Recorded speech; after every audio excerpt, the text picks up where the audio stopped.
Today's daf we're going to be learning is Menachot daf kaf. It's the daf for Shabbat. We're going to review one line from the previous daf that Rav said, which is that any time something is said double, twice, it's mentioned two times in a mincha offering, it means it's ma'akev. It's an essential component.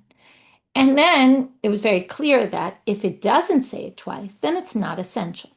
To this, we're going to have a difficulty. Matkefla Rav Huna. Rav Huna at the very bottom of Yod Tanna says, Hare melach, but salting, Delo Tanna Bikra, it doesn't say you have to do it twice, putting salt on the kmitza before you burn it, and it's an essential part. If you don't do it, you don't fulfill your obligation. How do we know this? Tanya, it says it a braita, and they quote a pasuk. Now the pasuk that's written here is Brit Melech Olamhi, okay, which is a pasuk in Bamidbar, chapter 18, verse 19. Actually, it's a very strange context to be bringing a pasuk from there. It has to do with the gifts to the Kohanim. And Tosfot basically quotes Rabbanit Tam, who says this is not the right girsa, and right, and he uses a different pasuk, which is Lo Tashbit Melach Brit Elohecha Me'al Minchatecha, okay, which is a pasuk about the mincha, and it's a much more reasonable pasuk to be using here. We're actually going to meet the pasuk later. We're going to see it inside more, but it makes more sense to be saying this is from your mincha. Don't not bring salt. So that seems to be the right pasuk. It seems to be perhaps a mistake here. Anyway, but the main point being that the braita quotes this pasuk about a covenant of salt. Shetehei brit amua b'melach, divrei Rabbi Yehuda. That means Rabbi Yehuda is saying that there's a covenant about the salt. That means it has to be there. And Rabbi Shimon, who disagrees with him, Rabbi Shimon Omer, and we're going to see both Rabbi Shimon and Rabbi Yehuda both think the salt is an essential component. And that's the problem with Rav. It's not said twice. Rabbi Shimon Omer, he uses a different pasuk. Ne'amar Kanyo, his pasuk actually is the Brit Melech Olam, that it says in Bamidbar chapter 18. V'ne'amar lahalan Brit Kuhunat Olam. And there's another verse that says a covenant of kahuna forever.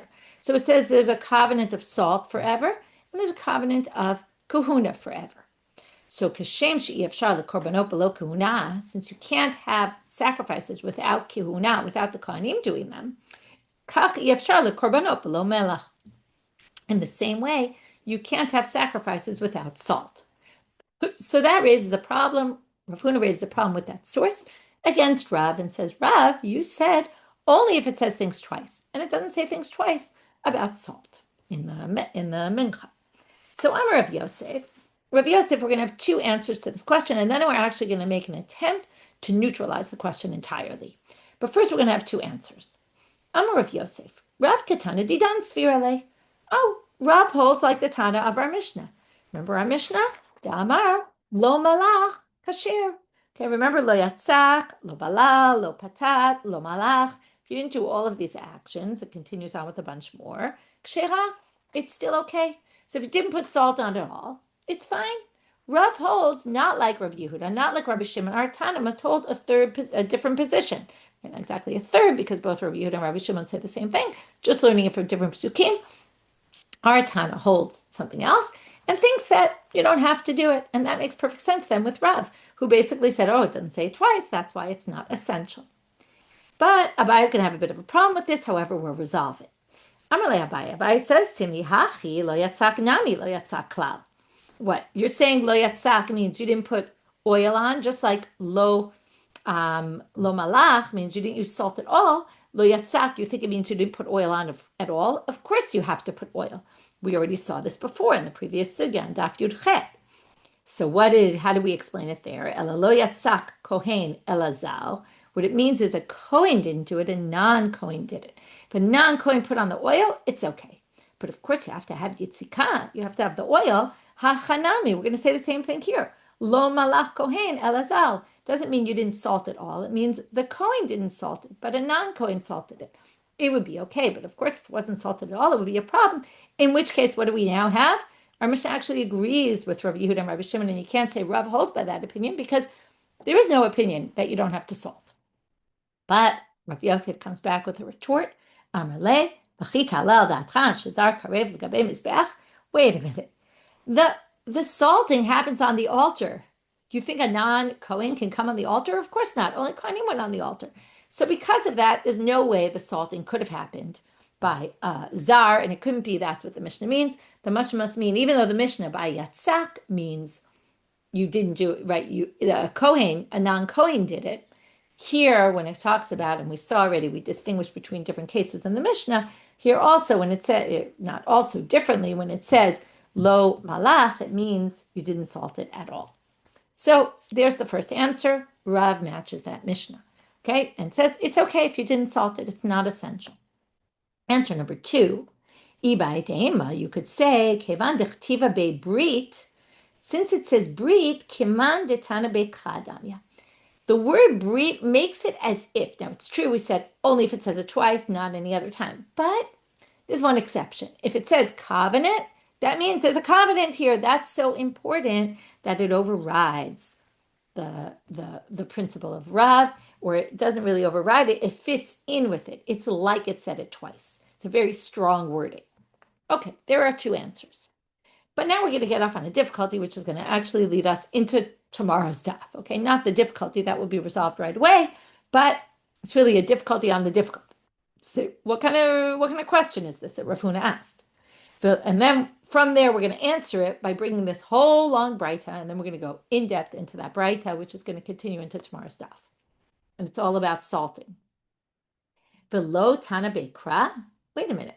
The question assumed that it doesn't say twice in the pasuk about salting the mincha. But wait, of course it does. V'haktiv v'chol korban minchatcha b'melach timlach. Okay, we're in chapter 2 of Vayikra, verse 13. And it says, okay, we have to read the whole pasuk. Kol korban minchatcha b'melach timlach. Any korban of your mincha that you bring has to be salted. That's 1. V'lo tashbit melach brit Elohecha me'al minchatecha. 2, and don't not have salt on your sacrifices. 3, al kol korbancha takriv melach. On every sacrifice you bring salt. Sacrifice it with salt. So there you have it, even 3 times, okay? So why are you even asking this question? Of course it repeats it.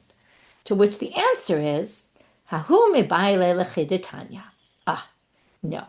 The 3 mentions in that pasuk, each of those sections are needed for various drashot, and they're not, so to speak, free to say, oh, well, they're free for other things, okay? I'm basically saying, well, you can really learn from here something else, okay? But I'm sorry, you can learn from here something else, which means you can't say, oh, it's repeated 3 times or twice, and it's extra to teach you that it's necessary. No, those words are needed for something else. So now we're going to enter into this very long braita, and then we're going to go in depth into the braita and try to understand it better. So the braita starts off like this. Ilu ne'emal korban bimelach. If it said korban in salt, shomea ani afilu etzim vidam shenikru korban.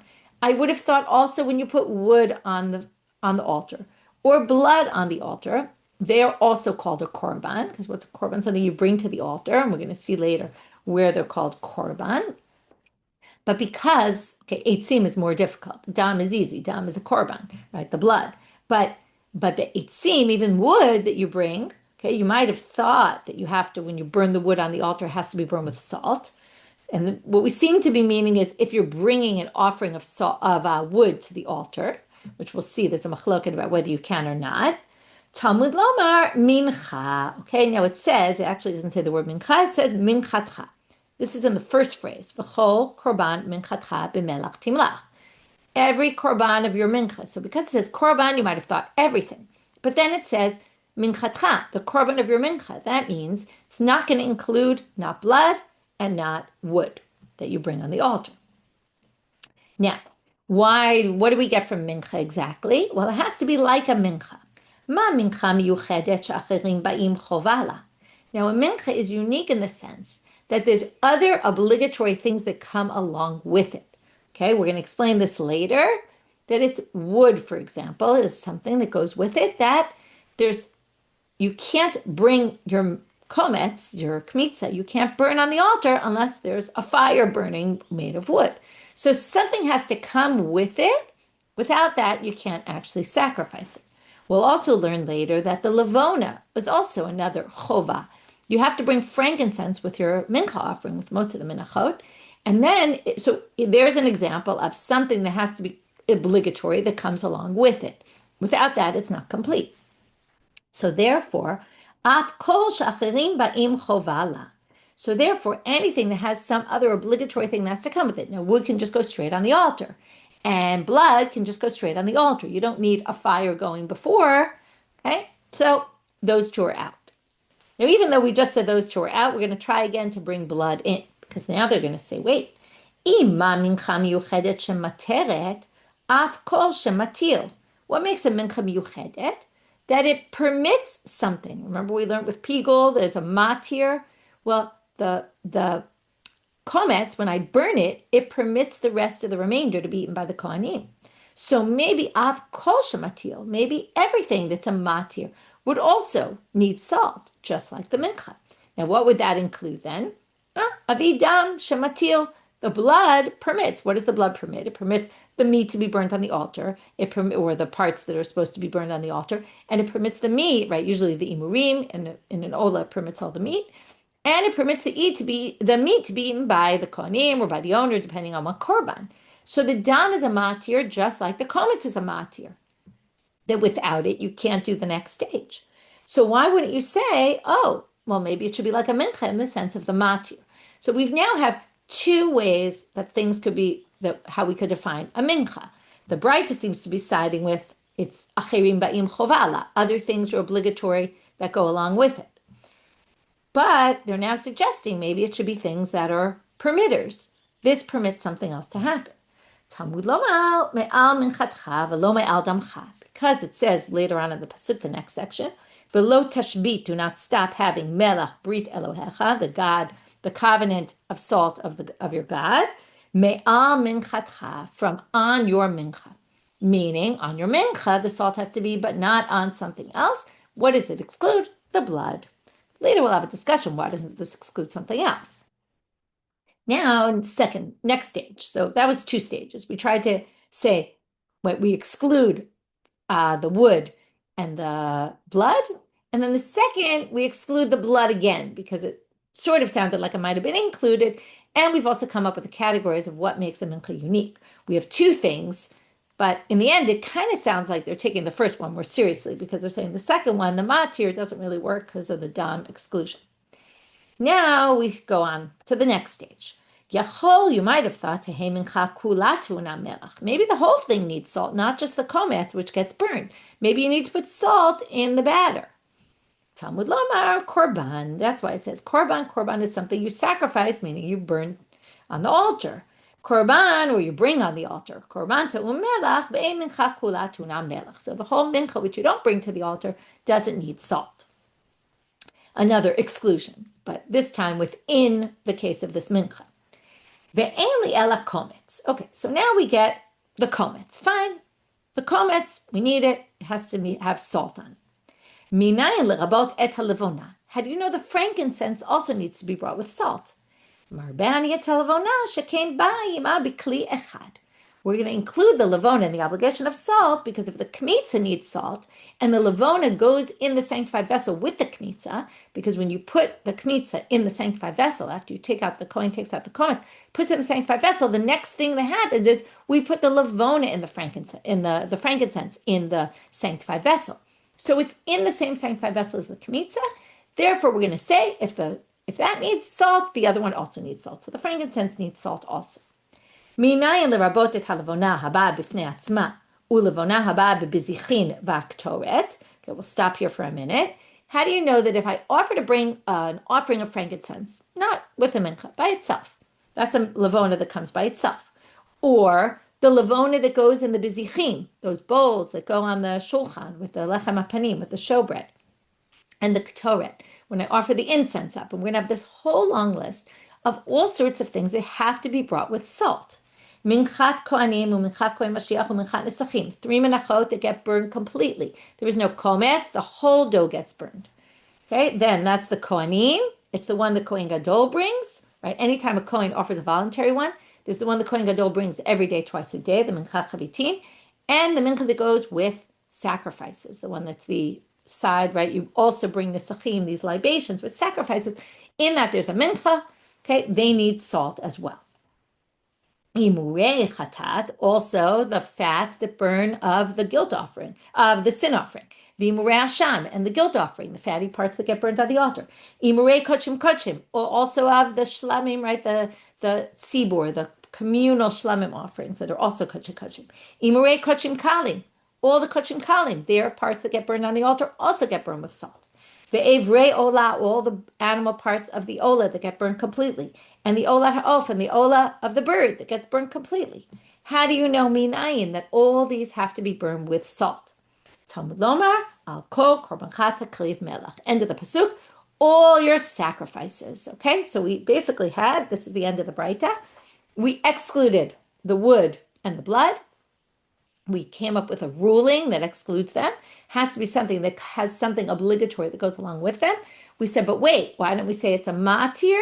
We said, oh no, that matir, right, wouldn't include blood because it's a special drashot to exclude blood. Okay, which it's not clear right now whether we would say that that actually is a criteria. It has to be a matir and just this unique exception for blood. We're going to get into that in a bit. And then we include the lavona because it goes in the bowl with it. And then we include any lavona that's brought on its own, right? Any frankincense, or the ones that go with the lechem apanim, and all the other parts of the sacrifice that get burned on the altar. They all need salt. That's from al kol korban chatakriv melach. That's basically what we did. Now we're going to go back to the different parts, and we're going to a little bit reread this braita and have some different things to say about different parts of it. Amar mar, eli ela komets, minayin lerabot et halavona. They're really talking about here is the whole end part, where it says, well, the lavona is also like the k'toret because it's together in a bowl, and that's why you need to have salt with it. Then we go to all the other korbanot, and we basically say, oh, it says al kol korban chatakriv melach. But the Gemara is going to ask a question. But didn't you say, didn't you say that we already have this rule? What typifies a mincha? That there's obligatory things that go with it that have to happen. Well, that's true for all the korbanot. There always has to be a fire there, for example. You need wood before. So all of them have something obligatory that goes with it, in which case it doesn't really make sense that you need that other drasha. It should already be included from the mincha. So they kind of reread this braita, and even though part of it was at the beginning, part of it was at the end, they kind of pull this together and they say the following. Hachi kamar. What it really is saying here is, they're like this. Ema, we're going to end up with a klal ufratu klal, even though it doesn't say that explicitly in the braita. So they say like this. Ema, why don't you say korban klal? It starts off with v'chol korban minchatcha. Korban means any korban. That's a general principle. Mincha prat. The next word is a mincha. Sounds like that's specific. So normally when you have a klal uprat, ein biklal ala masher beprat. You're only going to include things that are just like the detail. So, mincha in midyach minila. That would basically tell you, mincha yes, anything that's not a mincha, no. But that's the right, and that's kind of the beginning part where it's excluding things. But then, hadar amar, but then it says, wait, al kol korbancha. And this is where it comes to the end of the braita, even though it's kind of a mix, because we'll see in a minute what they're going to say actually came up earlier in the braita. That's why they're making like a bit of a mishmash of the braita. But when it says al kol korbancha, chazar vekalal, then it brings back the klal. And now what do we have? A klal upratu klal. So what are the rules of a klal upratu klal? You start off with a general word, then you end up with a specific word in the middle, then you end at the end with a very general term. Iyatadan elakena prat, right? When you have a klal upratu klal, the rule is it's anything that's similar to the detail. Mahaprat meforash acharim ba'im chovala. Just like the prat is specific, that and it's what's unique about the prat. Now, instead of saying it's just things that are really like the prat, like mincha offerings, no, we're going to expand it out, but only expand it out in a way that it's similar to the mincha. What typifies a mincha? Achirim ba'im chovala. There's other things that need to go along with it, like the wood, like the frankincense. Af kol shachirim ba'im chovala. So then that's the conclusion of the braita at the end. And also from the beginning they said this, right? Only things that are similar to it, excluding the wood and the blood, and including all those other things we saw at the end of the braita. Achirim debaim chovala mainihu. So now they say, okay, what's an example of things that come as obligations with these other things? Eitzim, okay, wood. Afkol eitzim. So, right, just like wood is needed for the mincha, wood is needed for all of these other things, and that's a really good example.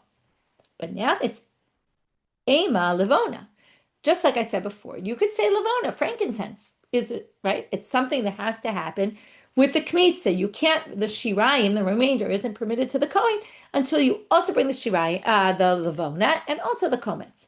So now, okay, so what? Let's say levona. Now, if we say levona, we're now going to make an analogy. I take dam d'ikanisachim.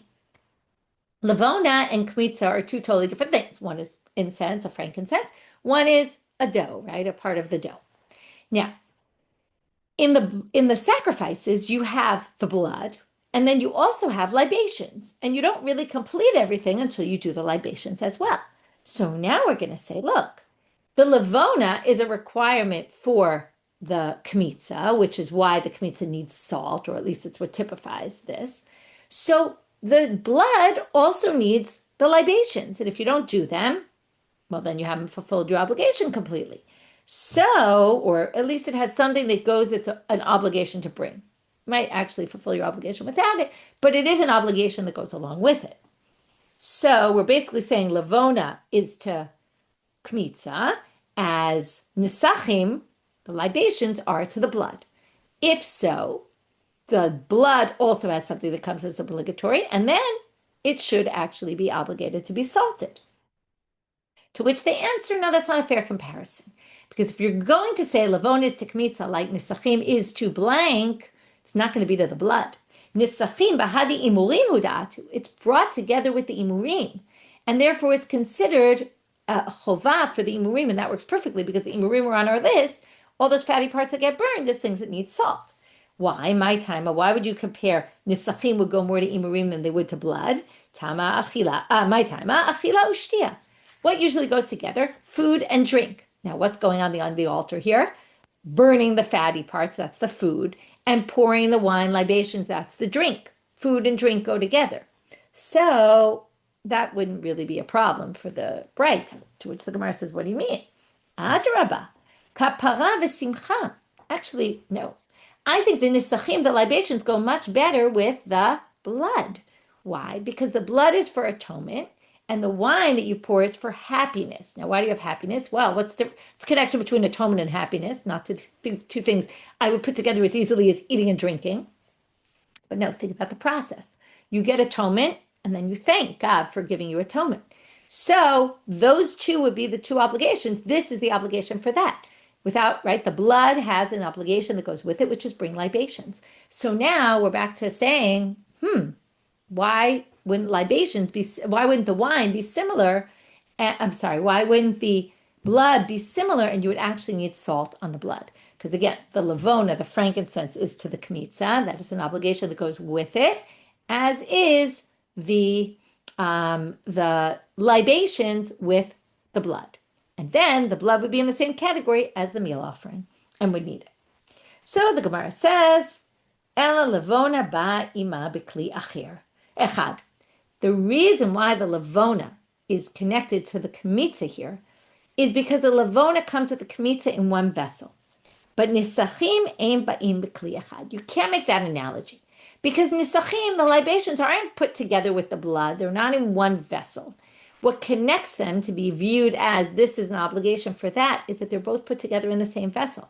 Now, this, by the way, is reminiscent of words in the braita, where they use that, but they use it in a completely different context. Okay, this is, again, a rereading of this braita. The braita, they used it to say the levona also needs salt, but now we're using it to say the levona is considered an obligation for the kmitza because it's also brought in the vessel together with it. Libations are so far distanced from the blood, right? It's not from the animal, it's something external, and it wasn't put in the same vessel as it. So we're not going to say that that's a chovah that comes along with it, to then say the blood would be obligated to be salted. Aval eitzim, but why does wood work as a chovah? Because ki hechad mitkashre bu mincha, hachi mitkashre bahu kulu korbanot. But the wood, since just same way it works in the same way with the mincha, it basically allows it to be burned. In that same way, it works with all the other korbanot, and that's why wood could work for where it works for. But again, wood is irrelevant for the blood. now the Gemara, that was question number one. Question number one again was there was question number two, really. Question number one was, why do we need that drasha at the end for all those other ones? You could have just said, right, it already came up in the beginning, the mincha is miyuchedet, that it has a chovah, and that would have included, why do you need the other pasuk? And then they say it's really klal u'pratu klal. You need the klal u'pratu klal to explain all that. Okay, without a klal u'pratu klal, you wouldn't have necessarily come to that conclusion.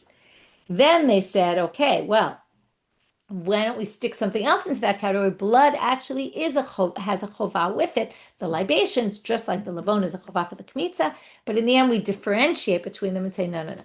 That's something completely different that maybe, okay, one's kapara, one's simcha, they somewhat go together, but they're never really put together and they come from different sources. It's not going to be viewed in that same way as the lavon and the frank and the kmitza, which end up in the same vessel. Now the Gemara is going to ask another question. Why don't we say, just like the mincha is acherim ba'im chovala and materet? Well, there's two things that it mentioned in the braita about the mincha. One is it has some obligation that goes along with it, that you need the wood, let's say. And the second is that it works as a matir. So, af kol shacherim ba'im chovala umateret.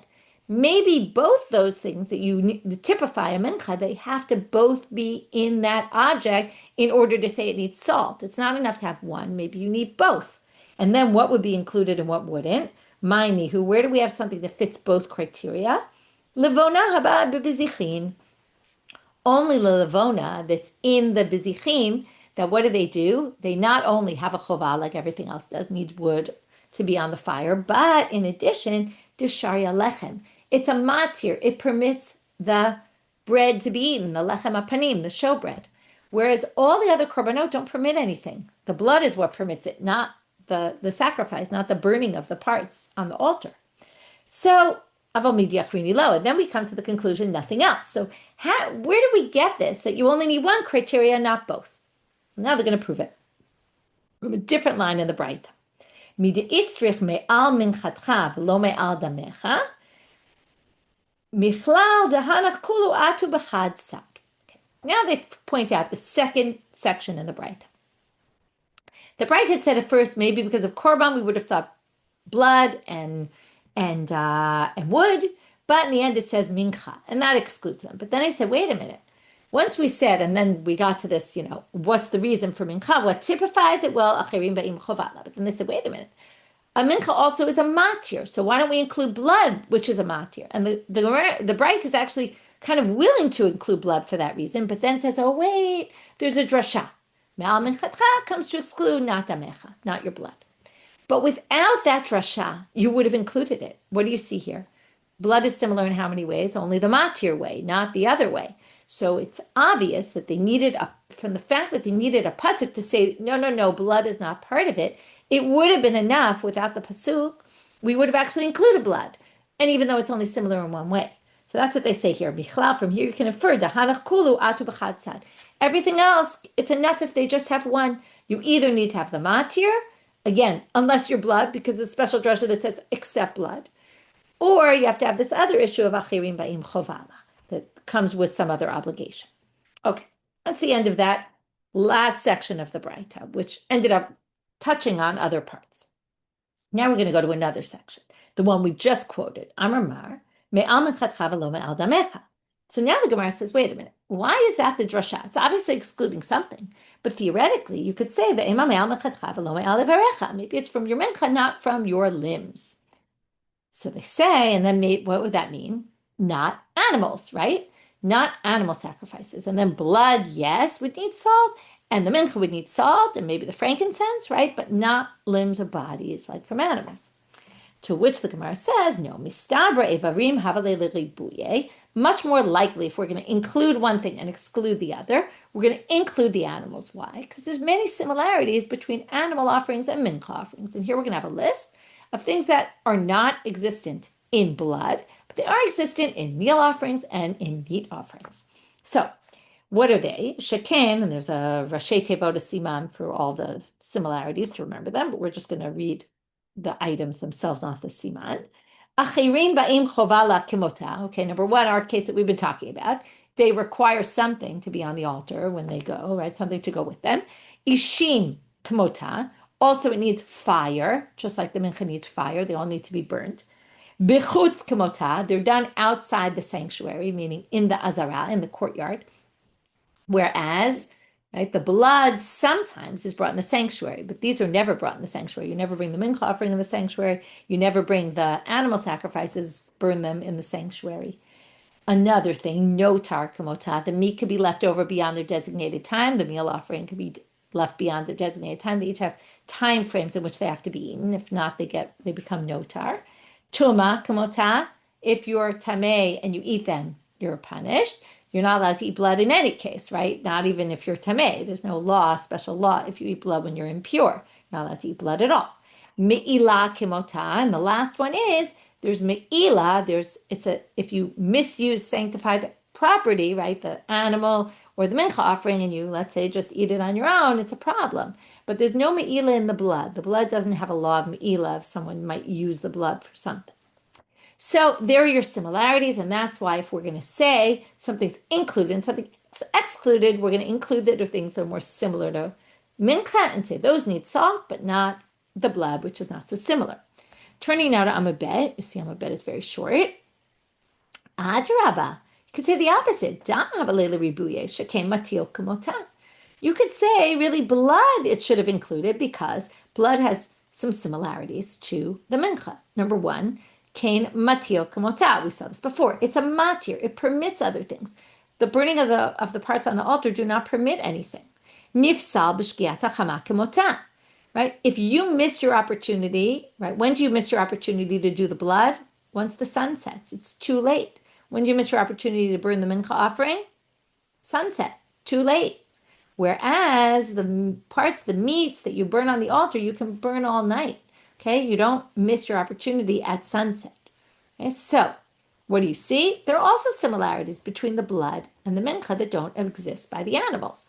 To which the Gemara answers the obvious answer, which is hanach lefishin. There's way more similarities to the animals between the mincha and the animals than there is between the mincha and the blood. And that's why we're going to basically include all the animal sacrifices, exclude the blood. Now we're going to go back to another line, and now this is like going in reverse order, okay? Now we're getting closer to we're going to the first line. Amar mar, shomea ani afilu etzim v'dam, shenikru korban. Right, I would have thought that you would include the blood and the wood, because it's called the korban, and those things could be called korban.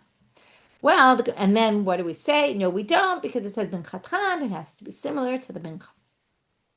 So now the Gemara says, wait a minute. Man shama leida amar eitzim ikre korban. Who's the one who says that wood could be considered a korban? Rabbi. It's actually Rabbi who says it. And Rabbi, now, if that means that the author of this braita is Rabbi, basically, he's the only one who thinks that wood could be brought as a korban and called a korban. Now, if that's the case, well, then we're going to assume, so okay, according to Rabbi, what would follow?